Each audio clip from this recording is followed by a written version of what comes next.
Guys, जैसा कि कल होने वाली है फिन निफ्टी की एक्सपायरी, किस तरह से उसमें हमें एक अच्छा मोमेंटम देखने को मिल सकता है, किन बातों का हमें ध्यान रखते हुए चलना है जिससे कि हम बिना ट्रैप हुए एक अच्छी ट्रेड को उसमें प्लान कर सकें एक्सपायरी डे पे, उस बारे में कंप्लीट एनालिसिस करने वाले हैं। साथ ही साथ निफ्टी 50 और बैंक निफ्टी का भी डिटेल एनालिसिस करने वाले हैं।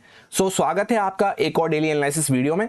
सबसे पहले हम लोग निफ्टी बैंक के चार्ट को कवर कर लेते हैं। जैसा आपको पता है, निफ्टी बैंक और फिन निफ्टी का चार्ट ऑलमोस्ट सेम सा रिएक्ट करता है, तो ध्यान से सारी कंडीशंस को सुने जिससे कि आप फिन निफ्टी में भी उसको याद में रख सकें, उसमें अप्लाई करके देख सकें। सबसे पहले यहाँ पे वन डे टाइम फ्रेम पे हम देखते हैं तो इस टाइप से ये जो चैनल पैटर्न चलता हुआ आ रहा है, जिसको हम काफी लंबे टाइम से यहाँ पे डिस्कस करते हुए आ रहे हैं, अभी भी मार्केट ने एग्जैक्टली उसी के आसपास यहाँ पे क्लोज करा है। जहां पे कल की लास्ट डे की यानी कि फ्राइडे की क्लोजिंग हमें देखने को मिल रही थी, एग्जैक्ट उसी लेवल के आसपास मार्केट ने वापस से क्लोज करा है। और जो सेम पैटर्न कल मार्केट ने बनाया था यहाँ पे कि मार्केट इसके नीचे ब्रेकडाउन करा तो एक सेलिंग का प्रेशर हमें देखने को मिला, वापस से रिकवर करके डोजी टाइप ऑफ कैंडल में, कंफ्यूजिंग टाइप ऑफ कैंडल में मार्केट क्लोज कर दिया था। ऐसा ही बैक टू बैक यहाँ पे चलता जा रहा है, पहले भी ऐसा ही हमें देखने को मिला। अभी आज वापस से हमें एग्जैक्टली वैसा ही देखने को मिल रहा है कि मार्केट ने ये डोजी कैंडल का लो ब्रेकडाउन करा, उसके नीचे एक अच्छा खासा हमें सेल ऑफ देखने को मिला। ऑलमोस्ट 300 के आसपास से हमने 46,000 के आसपास लो लगाया है, 300 पॉइंट्स के आसपास का एक अच्छा सेल ऑफ देखने को मिला। पर एंड में वापस सेकंड हाफ में मार्केट रिकवर करके थोड़ा एक पॉजिटिव मोमेंटम देने के बाद यहाँ पे बीच में कहीं पे क्लोज कर दिया है, ऊपर से थोड़ा नीचे है, नीचे से और ऊपर हम क्लोज करके गए हैं। सो वापस से यहाँ पे काइंड ऑफ एक डोजी टाइप ऑफ कैंडल हम कह सकते हैं बनती हुई हमें नजर आ रही है। और ये जो चैनल पैटर्न चलता हुआ आ रहा है इस तरह से, अभी भी हमने इसको सक्सेसफुली यहाँ पे ब्रेकडाउन नहीं किया है। उसके नीचे गए थे इंट्राडे में, पर वापस से क्लोजिंग उसके ऊपर आके ही हमने करी है। और दोनों कैंडल की आप क्लोजिंग देखेंगे तो ऑलमोस्ट सेम लेवल के आसपास हमें क्लोजिंग देखने को मिल रही है। अब जैसा कि हमने वीकली एनालिसिस में भी ये बात डिस्कस करी थी कि मार्केट यहाँ पे नीचे से ऊपर गया और एग्जैक्टली यहाँ पे जो पीछे का गैप पड़ा हुआ था उस गैप को फिल करके वहां से पहले शार्प सेलिंग दिखाई, उसके बाद यहाँ पे धीरे धीरे करता हुआ मार्केट जिगजैग करता हुआ, लिप जिप करता हुआ नीचे आ रहा है, जहां पे कोई भी सिग्निफिकेंट क्लोजिंग वाली कैंडल हमें, बॉडी वाली कैंडल हमें देखने को नहीं मिल रही है। Back to back confusing candles हमें देखने को मिल रही है, जहां पे बायर्स भी कोशिश कर रहे हैं और सेलर्स भी कोशिश कर रहे हैं। सो अभी भी यहाँ पे सेम स्टैंड ही कंटिन्यू रहेगा जब तक कि कोई सही से ब्रेकआउट या ब्रेकडाउन नहीं हो जाता है। किसका ब्रेकआउट ब्रेकडाउन? ये जो चैनल पैटर्न यहाँ पे चलता हुआ आ रहा है इस तरह से, इसको हम काफी लंबे टाइम से डिस्कस करते हुए आ रहे हैं। इसी के अंदर में हम ऊपर नीचे जिगजैग करते हुए धीरे धीरे नीचे आ रहे हैं। तो जब तक इस चैनल पैटर्न का मार्केट ब्रेकआउट या ब्रेकडाउन नहीं कर देता है सक्सेसफुली, तब तक हमें यहाँ पे न्यूट्रल माइंडसेट के साथ, मिक्स माइंडसेट के साथ काम करने की जरूरत है। जिस हिसाब का हमें ब्रेकआउट ब्रेकडाउन होता हुआ नजर आए उस साइड पे हम प्लान कर सकते हैं। बेस्ट कल के लिए हमारे लिए वो रहेगा कि मार्केट ने, जैसा ये डोजी कैंडल है, इसके हायर साइड के आसपास क्लोज करा है, तो इसी लेवल के आसपास मार्केट कहीं ओपन होता है, हायर साइड पे ही हल्का फुल्का गैप अप या फ्लैट के आसपास ओपन होता है और फिर वापस से ऊपर ब्रेकआउट कर रहा है, तो ये चैनल पैटर्न भी हमें साथ के साथ ब्रेकआउट होता हुआ नजर आ सकता है। तो उस केस में हम छोटा सा स्टॉप लॉस डाल के बाइंग साइड पे प्लान रख सकते हैं। पहले हमें कम क्वांटिटी के साथ प्लान करना है, फिर मार्केट एक बार इस टाइप का प्राइस एक्शन बनाना चालू करता है इस चैनल के ऊपर, तब हम वहां पे और क्वांटिटी ऐड कर सकते हैं और थोड़े से बड़े टारगेट के लिए प्लान कर सकते हैं। 1 आवर टाइम फ्रेम पे हम देखते हैं तो यहाँ पे और कुछ इंपॉर्टेंट पॉइंट्स आपको समझ में आएंगे। इस टाइप से ही यहाँ पे flag and pole type of pattern बनता हुआ जा रहा था, जिसको हम यहाँ पे बहुत लंबे टाइम से डिस्कस करते हुए आ रहे हैं, जहां पे मार्केट इसके अंदर में ही धीरे धीरे करता हुआ सेलिंग में बना हुआ है और इस तरह से नीचे आ रहा है। अभी आप देखेंगे तो डॉट मार्केट ने उसी लेवल के आसपास यहाँ पे लोअर साइड पे उसके सपोर्ट लेके वापस से ऊपर निकलना चालू करा है और ये लेवल के आसपास मार्केट बैक टू बैक यहाँ पे कंजेशन फेस कर रहा है, बैक टू बैक यहाँ पे रेजिस्टेंस फेस कर रहा है।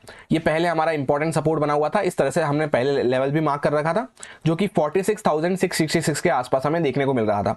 तो ये पहले हमारा यहाँ पे रेजिस्टेंस था, उसके बाद एक इंपॉर्टेंट सपोर्ट था और यही हमारा 0.618 का गोल्डन जोन भी निकल के आ रहा था। इस लो से लेकर अगर हम इस हाई को कनेक्ट करते हैं तो फिबोनाची का 0.618 लेवल भी हमारा यही बना हुआ था। तो जब से मार्केट ने इसको यहाँ पे ब्रेकडाउन करा है इस तरह से, तो अभी ये हमारा इंपॉर्टेंट रेजिस्टेंस बन चुका है। अब एग्जैक्टली उसी लेवल के आसपास हमने यहाँ पे क्लोज करा है, हायर साइड पे नीचे से अच्छी खासी रिकवरी दिखाते हुए, पूरा एक बड़ी सी बुलिश एनगल्फिंग कैंडल बनाते हुए यहाँ पे स्ट्रॉन्ग कैंडल के साथ अभी हम हायर साइड पे ही यहाँ पे सस्टेन कर रहे हैं। तो अगर मार्केट कुछ इस लेवल के ऊपर वापस से यहीं पे फ्लैट प्राइस के आसपास हल्का फुल्का ऊपर नीचे खुल के अगर ऊपर ब्रेकआउट करना चालू करता है, और ये साथ के साथ चैनल पैटर्न भी हमें ब्रेकआउट होता हुआ नजर आ सकता है। अब 15 मिनट टाइम फ्रेम पे हम आ चुके हैं। ये कुछ लेवल्स वगैरह, ये ट्रेंड लाइंस को हम काफी लंबे टाइम से डिस्कस करते हुए आ रहे हैं। अभी मार्केट ये छोटी ट्रेंड लाइन के आसपास यहाँ पे रेजिस्टेंस फेस करता हुआ चल रहा है, तो यहां से अगर मार्केट कुछ ब्रेकआउट वगैरह करना चालू करता है तो पहले छोटे टारगेट्स रखते हुए, अच्छे से ट्रेल करते हुए, कम क्वांटिटी के साथ हम छोटा मोटा मोमेंटम कैप्चर करते हुए चल सकते हैं। क्योंकि वैसे भी अगर हम स्टॉप लॉस हंटिंग के नजरिए से देखते हैं तो यहां से मार्केट में काफी अच्छे बायर्स आते हुए नजर आए होंगे, यहाँ पे उनके सबके स्टॉप लॉस पड़े होंगे, क्योंकि उनको एक अच्छा खासा मोमेंटम देखने को मिल चुका है।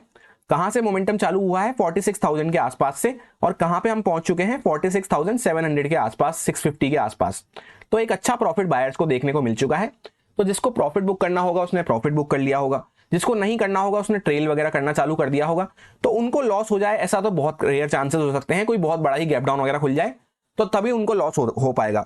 अब सपोज डायरेक्टली मार्केट कोई बड़ा सा गैप अप खुल जाता है, तो उस केस में क्या होगा, ये जो पूरा यहाँ पे सेलिंग का मोमेंटम चलता हुआ आया था उसके एकदम यहाँ पे बीच में हम कहीं पे खुल रहे होंगे और नीचे से अच्छा खासा हम बाइंग में मोमेंटम करते हुए आए हैं, तो इस एरिया में हम ना अग्रेसिव होकर बाय कर सकते हैं ना ही अग्रेसिव होकर सेल कर सकते हैं, क्योंकि इंपॉर्टेंट रेजिस्टेंस आसपास आने वाला होगा, नीचे से इंपॉर्टेंट सपोर्ट आएगा। तो फिर हमें वहां पे सेकंड प्राइजेक्शन का वेट करना है, 5-7 मिनट आराम से वेट करना है, जल्दबाजी में कुछ भी डिसीजन वहां पे नहीं लेना है। जैसे मार्केट ऊपर निकलता है, थोड़ा बहुत यहाँ पे रिजेक्शन वगैरह देके वापस ऊपर ब्रेकआउट वगैरह कर रहा है, तो हमारा बाइंग साइड पे प्लान रह सकता है 47,000 वगैरह का लेवल के ऊपर अगर हम जाना चालू करते हैं। तो उसी तरह से अगर मार्केट नीचे निकलना चालू करता है और फिर अगर फ्रेश ब्रेकडाउन वगैरह हो रहा है, तब हम वहां पे सेलिंग के लिए प्लान कर सकते हैं। और तीसरा केस क्या होता है कि गैप अप तो खुले नीचे आए, थोड़ा सपोर्ट लेके मार्केट वापस से हाई को ब्रेकआउट कर रहा है, तो भी हमारा बाइंग साइड पे प्लान रह सकता है। वहीं पर directly market suppose gap down खुल जाता है, तो ये पूरा लेवल हमारा इंपॉर्टेंट सपोर्ट की तरह से एक्ट करने वाला है। ऐसा इसलिए है, मार्केट पहले इस पे अच्छे से सपोर्ट ले रहा था, बहुत अच्छा यहाँ पे कंसोलिडेशन हमें देखने को मिल रहा था, बायर सेलर्स की फाइट देखने को मिल रही थी काफी अच्छे से। मार्केट ने सारे बायर्स को यहाँ पे हटाया, उनके स्टॉप लॉस ट्रिगर करे और तुरंत यहाँ पे शार्प रिकवरी दिखाते हुए ऊपर की साइड पे आ चुका है, जो कि इस लेवल की क्रेडिबिलिटी को और ज्यादा बढ़ा देता है कि ये काफी स्ट्रॉन्ग यहाँ पे लेवल हमें देखने को मिल रहा है। सिर्फ मार्केट ने यहाँ पे बायर्स को ट्रैप करने के लिए नीचे का मोमेंटम करा और क्विक मोमेंटम के साथ वापस से ऊपर आ चुका है। तो जब तक इसके नीचे कुछ ब्रेकडाउन होना चालू नहीं होता है, गैप डाउन वगैरह खुल के, तब तक मैं यहाँ पे सेलिंग के लिए उतना इंटरेस्टेड नहीं हूँ।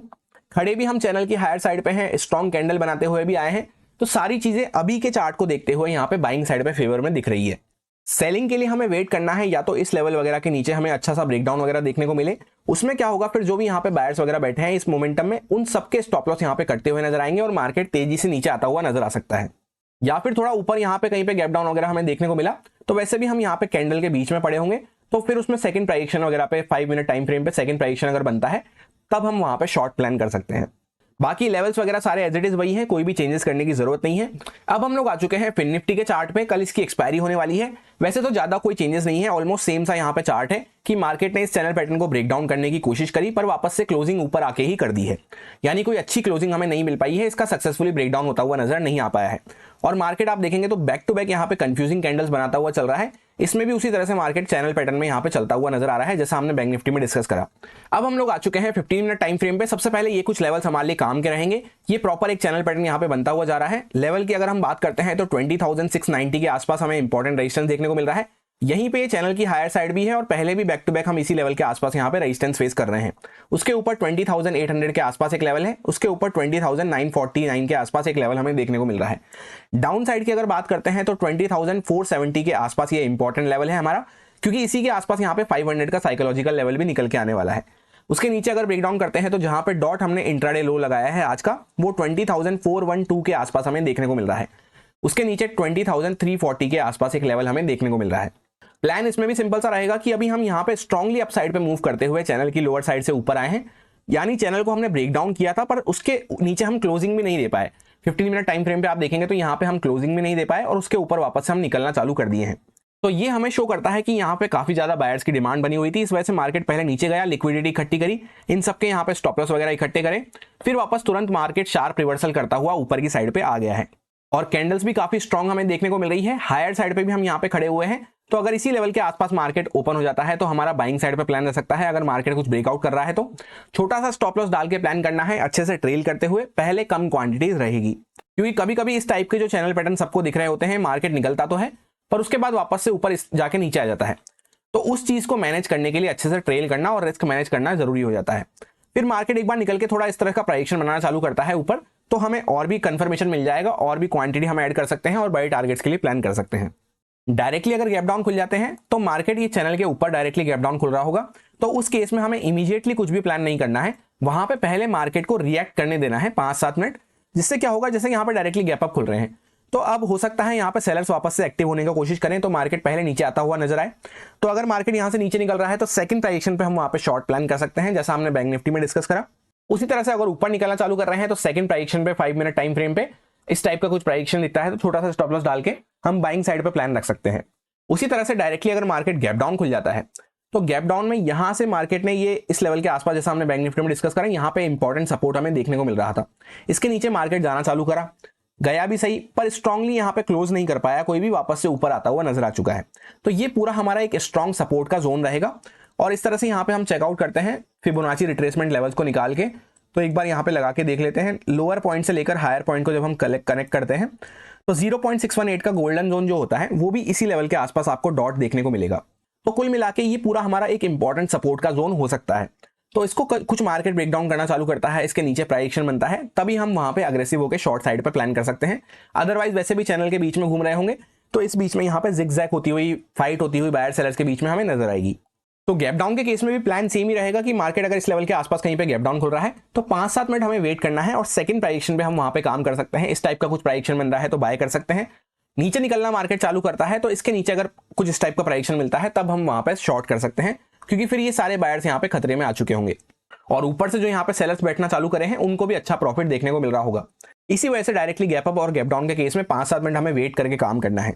अब अगर हम लोग निफ्टी 50 का चार्ट चेकआउट करते हैं, सबसे पहले यहाँ पे 1 डे टाइम फ्रेम पे देखते हैं तो एक बड़ी शार्प सेलिंग हमने दिखाने के बाद यहाँ पे बैक टू बैक मार्केट अपने आप को कंसोलिडेट कर रहा है एक छोटी सी रेंज में। रेंज जो है यहाँ पे फाइनली काफी ज्यादा श्रिंक होती हुई जा रही है। इस टाइप से यहाँ पे एक ट्रेंड लाइन टाइप चलती हुई आ रही है और लोअर साइड पे हमें मल्टीपल टाइम एक ही लेवल के आसपास सपोर्ट देखने को मिल रहे हैं।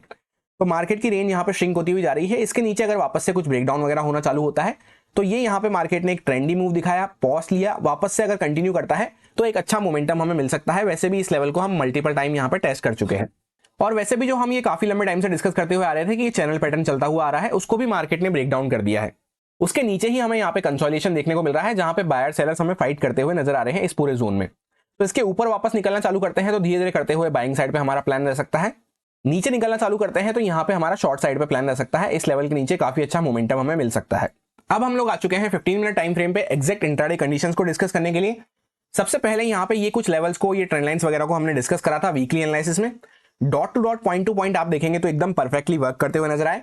प्लान भी मैंने आपको ये शेयर किया था कि ये ट्रेंड लाइन और इस लेवल के बीच में अगर हम बने रहते हैं तो यहाँ पे मैं कोई भी ट्रेड लेने में इंटरेस्टेड नहीं हूं, ये पूरा एक चॉपी एरिया बना रहेगा।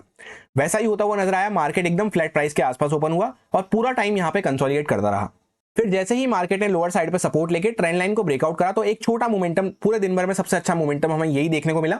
उसके बाद वापस से मार्केट इंपॉर्टेंट रेजिस्टेंस के आसपास आके यहाँ पे कंसोलिडेट करने लगा। तो आई होप आपको एनालिसिस एंड इन लेवल्स वगैरह से हेल्प मिली होगी। कैसी रही आज की आपकी परफॉर्मेंस कमेंट करके जरूर बताना। क्या आपने निफ्टी 50 को ट्रेड करा या फिर किसी अदर इंडेक्स को आपने ट्रेड करना पसंद किया। अब यहाँ पे कल के लिए सिंपल सा प्लान रहेगा कि जैसा मार्केट ने ट्रेंड लाइन को ब्रेकआउट भी किया है, हायर साइड पे ही कंसोलिडेट कर रहे हैं। थोड़े बहुत यहाँ पे सेलर्स के स्टॉप लॉस भी एंड में आते हुए नजर आए हैं और जो इस कंसोलिडेशन में बायर्स आए थे उनको मार्केट ने हटा दिया है। नीचे के बायर्स को ऑलरेडी अच्छा प्रॉफिट देखने को मिल रहा है। तो अगर इसी लेवल के आसपास कहीं पे मार्केट ओपन होता है, वापस से ऊपर ब्रेकआउट कर रहा है, तो छोटा सा स्टॉप लॉस डाल के बाइंग साइड पे हमारा प्लान रहना चाहिए, जहां पे अच्छे से ट्रेल करते हुए हमें चलना जरूरी है। क्योंकि अभी तक क्या हो रहा था कि मार्केट में हम लोअर हाइज लोअर लोस बनाते हुए आ रहे थे, पर इस लेवल के आसपास आने के बाद हमने यहाँ पे लो को भी टेक डाउन नहीं किया है।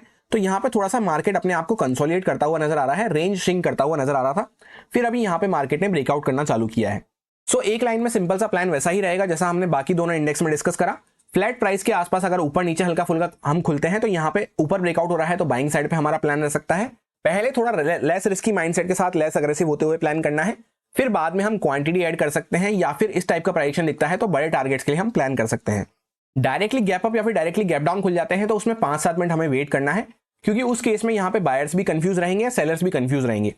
यहाँ पे खुल रहे होंगे तो एकदम बीच में हम खुल रहे होंगे, तो यहाँ से अगर कुछ ब्रेकडाउन वगैरह होता है तो सेकंड प्राइजेशन पे फिर हम वहां पे सेल कर सकते हैं। उसी तरह से गैप अप भी खुलते हैं तो सेकंड प्राइजेशन पे हमें बाय करना है, या फिर इस तरह से नीचे आना चालू कर रहे हैं तो सेकंड प्राइजेशन पे फिर हम सेल कर सकते हैं, यहाँ पे थोड़ा रुक रुक आके इस तरह से। ये सारे कुछ इंपॉर्टेंट लेवल्स होने वाले हैं जिन पे मैं ट्रेडिंग करते टाइम फोकस रखूंगा। बाकी किसी भी लेवल्स में कोई भी चेंजेस नहीं है, सब परफेक्टली वर्क करते हुए नजर आ रहे हैं। बस इस वाले लेवल को जो यहाँ पे मार्क था उसको थोड़ा सा एडजस्ट किया गया है, थोड़ा सा स्मूथ किया गया है आज के इंट्राडे के हिसाब से, जो कि हमें 22,110 के आसपास देखने को मिल रहा है। नीचे की साइड पर अगर निकलना चालू करते हैं तो पहले इस लेवल के आसपास हमारा सपोर्ट आएगा जो कि मल्टीपल टाइम यहाँ पे टेस्ट हो चुका है। फिर उसके नीचे अगर ब्रेकडाउन करते हैं तो यहाँ पे पूरा एक इंपॉर्टेंट जोन हमें देखने को मिल रहा है, जिसको हम काफी लंबे टाइम से डिस्कस करते हुए आ रहे हैं। यही मेरा सिंपल सा प्लान बन रहा था तीनों इंडेक्सेस में, जो आपके साथ प्योरली एजुकेशन एक्सपीरियंस पर्पस से शेयर किया गया है, सारे लॉजिक्स एंड रीजंस को एक्सप्लेन करते हुए। अब अगर आपको अच्छा लगा हो, समझ में आया हो, तो आप इसको यूज में ले सकते हैं अपने रिस्क पे, अपने प्रॉपर रिस्क मैनेजमेंट को फॉलो करते हुए, अच्छे से स्टॉप लॉसेस वगैरह को फॉलो करते हुए। Happy fin nifty expiry. Thank you.